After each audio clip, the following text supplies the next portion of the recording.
হযরত সুলাইমান আলাইহিস সালাম ছিলেন এক মহাপরাক্রমশালী নবী ও শাসক, যার শাসনকাল ছিল জ্ঞানের, ন্যায়ের ও অলৌকিক ঘটনার সাক্ষী। কুরআনে তার একাধিক বিস্ময়কর কাহিনী বর্ণনা রয়েছে, যার মধ্যে অন্যতম হল রানী বিলকিসের সিংহাসন আনার ঘটনা। এই ঘটনাটি সূরা আন-নামলের উল্লেখ আছে। সুলাইমান আলাইহিস সালাম পাখির ভাষা বুঝতে পারতেন, তাছাড়া তিনি বায়ু এবং জিনকে নিয়ন্ত্রণ করতে পারতেন। তিনি যখন একটি হুদুদ পাখির উপস্থিতি লক্ষ্য করলেন, তখন পাখিটি তাকে এসে জানায় এক রাজ্য সম্পর্কে, যে রাজ্যের নাম সাবা। তৎকালীন সময়ে তার শাসক ছিলেন এক নারী, তার নাম বিলকিস। সে সময় তিনি এবং তার জাতি সূর্য পূজা করত। এটি জানার পর হযরত সুলাইমান আলাইহিস সালাম রানী বিলকিসকে ইসলামের দাওয়াত পাঠান এবং তার সত্যতা প্রমাণ করার জন্য একটি ঘটনা ঘটান। তিনি জিনেদের উদ্দেশ্যে বলেন, তোমাদের মধ্যে কে রানী বিলকিসের সিংহাসন আমার কাছে নিয়ে আসবে এবং সে আসার আগেই এই কাজটি করতে হবে। তার এই কথা শুনে একজন শক্তিশালী জিন উদ্ধত হলো, যার নাম ছিল কাউজান, এবং সে ছিল একটি বিরাট পাহাড়ের মতো। সে তাৎক্ষণিক বলে উঠল, আপনার দরবার ভাঙার পূর্বেই আমি ওটাকে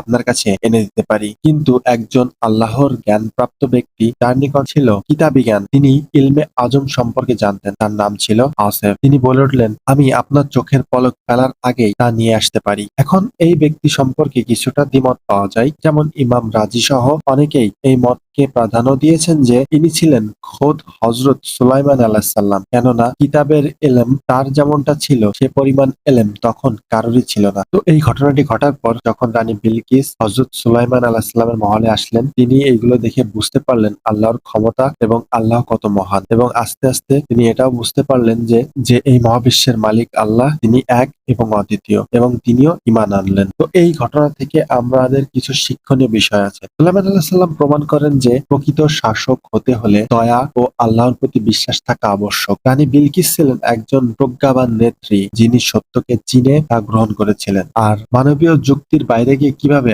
আল্লাহর অলৌকিক ইচ্ছার ঘটনা ঘটাতে পারে, এই কাহিনী তার অন্যতম দৃষ্টান্ত।